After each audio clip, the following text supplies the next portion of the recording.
This is very important, okay? She has this speech tick. It's exactly like Brigitte Macron's. If you spoke French, you would understand that. I'll But take she your word also for it. mentioned musical composer Frédéric Jesus. Chopin, plus mentions gay poets Paul Verlaine and Arthur Rimbaud. Now, why is that significant? Okay, well, these poets, they were in a homosexual affair, but violence, a very violent relationship. These classical mentions regarding Chopin. Don't forget the gays are dangerous. Okay, the gays are dangerous and violent, and God forbid you know how to play a piano. There's a talking head who goes by the name of Candace Owens, and I've been seeing a lot of her stuff pop up lately about her kind of doing this investigative piece on Macron's wife, Brigitte Macron, who he is. Macron is the president, right? Yeah, he's the president of France. All right, yeah, they don't do prime ministers over there. So there's this whole thing about his wife becoming a man, or I mean a woman, because she used to be a man. And there's this whole thing about this, like this whole thing about her finding out based on like clues, and I don't fucking know. I haven't watched the video just because I wanted to in real time react to what the fuck this is. And I have my thoughts already on this kind of shit, but I'm just curious to see, because there's tricks and tips, right? Like there's ways of presenting, facts and things, and to really sell your point, right? And what the purpose is of all this. So I'm just curious. So let me just play the video and see. I don't know. Let's see what it says. From 1977. And it's a man who says that he is transitioned and living as a woman named Veronique. Now, for my English listeners, this is going to be a bit confusing for you. So I'm going to describe to you why this was so explosive. Every person that speaks, you can transition your name, you can try to speak in a different tone, but you have tics, almost things that you say that you don't even recognize that you say, words that you might rely on. And for First Lady Macron, that tic, so to speak, is she says, that is to say, right? That is to say. Some people might say, like I was going to the store and Okay, so oh God. So we're dissecting the way someone speaks to indicate that they used to be this person, and it's how they used to talk, and so they have these tics or whatever, like, and that is to say is the most French shit I think I've ever heard. I think every French person says that. Right? Is that something that's so defining of a human being, is saying that is to say? Right? And even the example she gives is like a lot of people fucking say that. So, how indistinguishable is this like thing that is a total like how she's like a explosive find, you know what I mean? Like even the language that's used is so inflammatory, right? It's just like ugh. Anyway, let's listen to this fucking see you next Tuesday, what she has to say. or in her tick is that is to say, that is to say. So we have this individual who appears, does not show their face. It's shadowed on this talk show in 1977, says their name is Veronique, and says that they have transitioned. And the person has the exact same voice as the current First Lady of France and the same tick. And of course, at the time that the First Lady was doing all these interviews, she never thought that the public was going to dig up this old interview of this transgendered individual on a talk show saying that is to say over and over again. So I'm going to play a little bit of this interview. Of course, it is in French, so this will mean nothing to English listeners, but then I'm going to read you the transcript because there's some other important coincidences that happened. Take a listen. Je crois qu'en fait, il n'y a pas transformation parce que le psychisme est déjà féminin Et l'individu, en l'occurrence moi, French is a est déjà language of préparé à ce love. genre de mutation par nécessité, en ce sens qu'on se sent femme et on régularise une situation sans plus. S'il vous Il n'y a plaît. pas mutation, Vous êtes il y a devenu, régularisation. vous êtes devenu complètement femme, donc vous avez été opéré il y a combien de temps? J'aime pas tellement le mot devenir complètement femme. Here's the thing C'est-à-dire too, que nous like devenons une sorte de femme pouvant for English copuler, speakers too, mais ne this pouvant is pas also a procréer. weird Oui. De là des problèmes example juridiques to d'ailleurs, dont on use parlera après. because it's in C'est-à-dire another que language, l'intégration so you est sans can problème sur easily le plan individuel, just like kind of mais fudge existe que sur le what plan people are social. saying. You're like, You yeah, could refer to this as here's the voice inflection. footprint. That's a Here's perfect the way to words say it. that It's a were voice used. footprint. There are things that you just can't rinse yourself of. Right, But voice also, footprint here. even when you transform your identity, you still have an identity. You still have interests that don't magically go away. If you change your name, okay, this is why I'm going to tell you what she says in the script. If I'm Candace Owens, even if I change my name to Jean-Michel Trogneau, it doesn't transform my interest. It doesn't make me, I love Italian food. I'm not going to suddenly like not like Italian food. So, here's a missing the boat, situation, missing the forest for the trees. That in itself is stating the obvious argument of how all these fuckers are so anti-trans. When she says shit like that, it's just like, yeah, it's somehow like people are people. Where did what a marvelous idea that is. It's almost like human beings are human beings at the end of the day, no matter the gender that people choose to become or to be called or want to be identified with. Isn't that interesting? Isn't that interesting that at the end of the day, people are just people, and then we should possibly treat people like people, with love and grace and patience and all that shit. Isn't that a fucking wild fucking idea? And it's like this stupid shit where it's just like they're like they're not even they're not right there because they're obviously not. They're in another fucking ballpark, but it's funny how idiotic that they sound, and it's only shit like this where they have this platform to really push their dumbness, and it's just people that they don't they're in an echo chamber like this.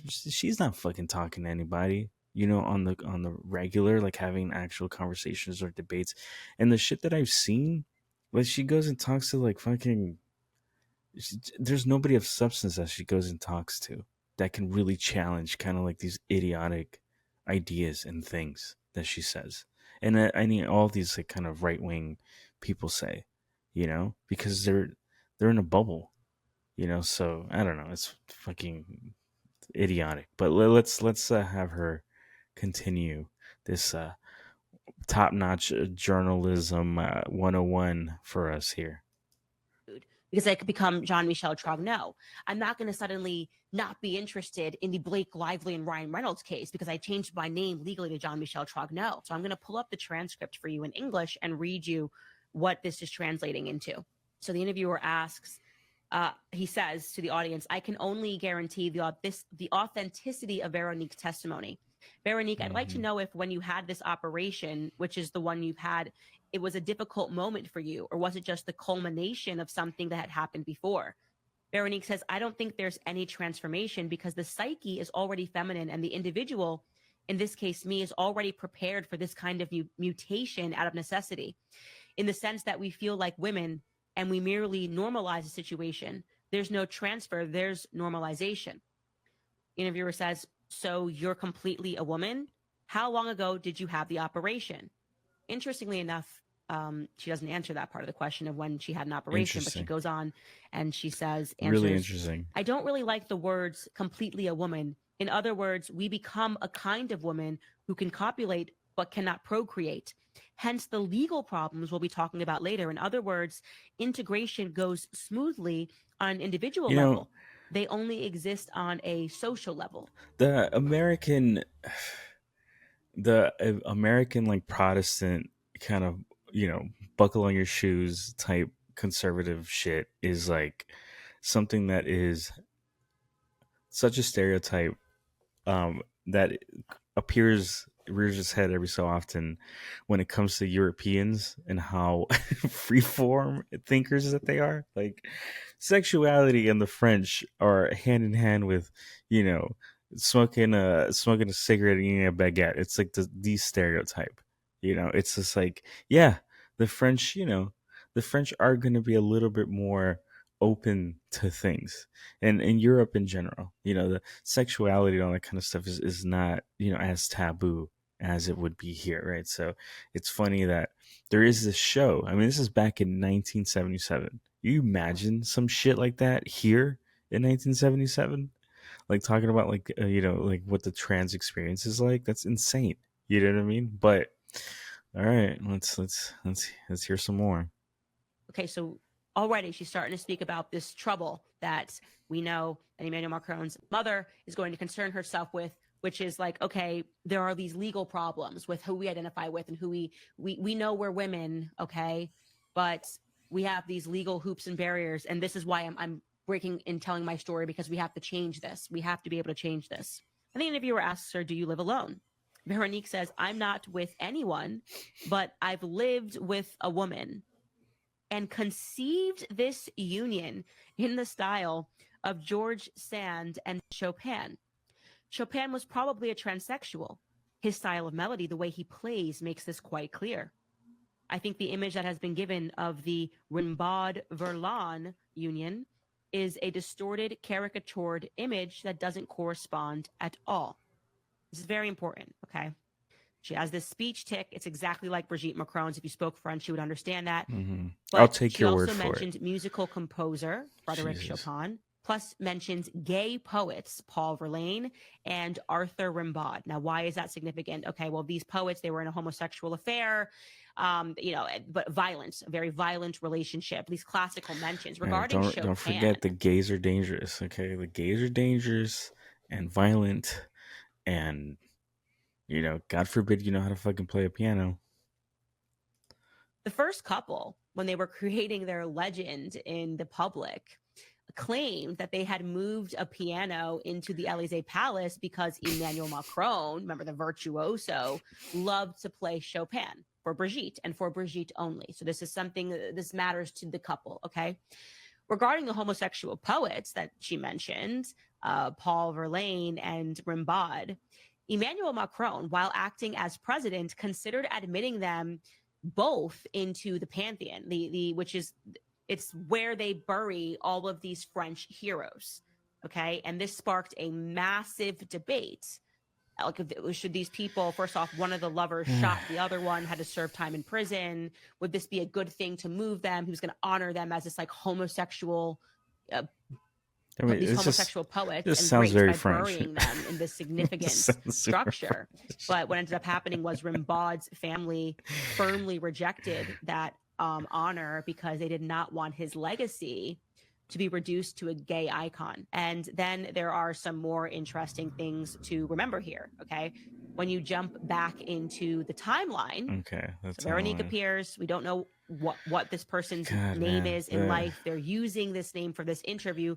Veronique, no last name. What's that thing? What's that thing, you know, that they call when you know, you could fit your, you know, your theories and your thoughts into, you know, whatever. You can find the patterns if you're looking for them, kind of thing. It's like, this is it. This is what this feels like and sounds like to me. It's just like pulling all these like strings that like, yeah, I don't know. We don't know anything else, but don't forget that this person also said that he's not in a real relationship, but he lives with a woman. Okay. Veronique says he lives with a woman. Well, when we jump back into our Jean-Michel Trogneau timeline, we find that at this time, Jean-Michel Trogneau, following this interview, marries a woman. And ironically, her name is Veronique. So could it be possible that Jean-Michel took on the name of a dear friend named Veronique, who he was living with and who he then moved to marry? We don't know, because of course there are no pictures of this wedding. There's nothing there. Wow. Jean-Michel Trogneau on paper, it's almost like, gets you know, married digging for clues that aren't non-existent and not having evidence. You know, That's not a coincidence. That's not a fucking coincidence. Veronique Jean Michel is how fucking French is that name? If I were to look at how many people, how many French people are called Jean Michel, what is the possibility that there's a Jean Michel that married a Veronique? What are the statistical fucking chances of that? I'm probably pretty high. I'm gonna throw that out there and suggest that it's up there. God damn, dude. So this thing's about to end. This I know for a fact that there's way more to her thing because she has like she has a show, and I think she's talked about it for like an hour or They something. have a child. They have a child in 1982 named Jean Jacques. That's the Jean Jacques that looks tremendously like Emmanuel Macron. And then shortly thereafter, in 1987, Jean Michel divorces. I don't need to hear this shit anymore because it's just it feels like a fever dream of like putting the pieces together. She's not really saying anything, you know, like it really is one of those long-winded things that you don't have concrete proof. You like elongate the lie to sell it better, you know, because you can't have this conversation in like a concise like thing. It's really like clickbait. Hey, by the way, the first lady of France is actually a dude, and that like that's the clickbait thing, and then we're gonna explain it by these ridiculous like somersaults of logic leaps that we could possibly do, and then we're gonna sell this bullshit to you so you can click on my show and so the advertisers can pay me because she got fired from whatever the fuck it was with whatever shit she was used to be on, the Daily, whatever the fuck, or who knows, the shit with Ben Shapiro. Good Lord, man. Is she for fucking... And let's... Look, I'm going to say this and I'm going to move on. Let's fucking say for the sake of it. All right? Let's just play along with the theory, right? Let's say you're absolutely 100% right. All right? Let's say, all right, she became a woman. All right. Now, in the French, in French society, homosexuality, sexuality, gender, all this stuff is very much not a taboo. All right. So let's approach it from that angle. It isn't a thing like it is here, because it isn't. All right. It's widely known that the French specifically are lovers, are open about loving, aren't watered down by the taboos of, especially American conservatism. All right. And now there's a right leaning element that's going around the world. So they do have this right leaning thing going on in France now. But historically, okay, having affairs and romance is a very French thing. Okay. And there's tons of examples of it being very accepted in French society. So I don't think that a trans woman is such a ring the alarm bells situation as fucking she might think it is. Okay. Now, all of a sudden, because she's first lady, that rings some bells. And that's kind of what I want to get at. Okay. Even if she was, right? Even if she was a trans woman. So, and so what? Right? So the fuck what? Like, what is the fucking point of it? What is the point? Because what you're trying to equate is that someone's like lying about who they are, right? And so that lie, whatever in your head reverberates to some moral deficiencies in people who are already doing something that you consider amoral, right? So, like, what's the what is the thesis here? That trans people are fucking awful and not human and whatever the fuck it is? Because we already know that's how you think. So then what is the what are you getting at? Like, what is the actual point? You know? Which is just shallow fucking like awful rhetoric that, you know, it's made to inflame. You're not trying to have an actual conversation about trans rights or anything like that, or trans people, right? It's all a dig at how awful all this shit is, right? Without saying it outright. Because what I think you'd rather say is that all trans people are abominations, that they probably should die, get killed, get burned, and whatever the fuck you think, get put in jail, or should not exist on this planet. Because that's what the real rhetoric is for a lot of these fucking people. They're just not going to say it out loud because that's going to scare away the advertisers. So, you know, what you're going to do is, in a roundabout way, talk about how weird it is, how strange it is, how there's a conspiracy about it, with the underlying tone dog whistle that this is gross and that this is awful, and look at these awful, gross people. That's the whole point. And you're fucking disgusting.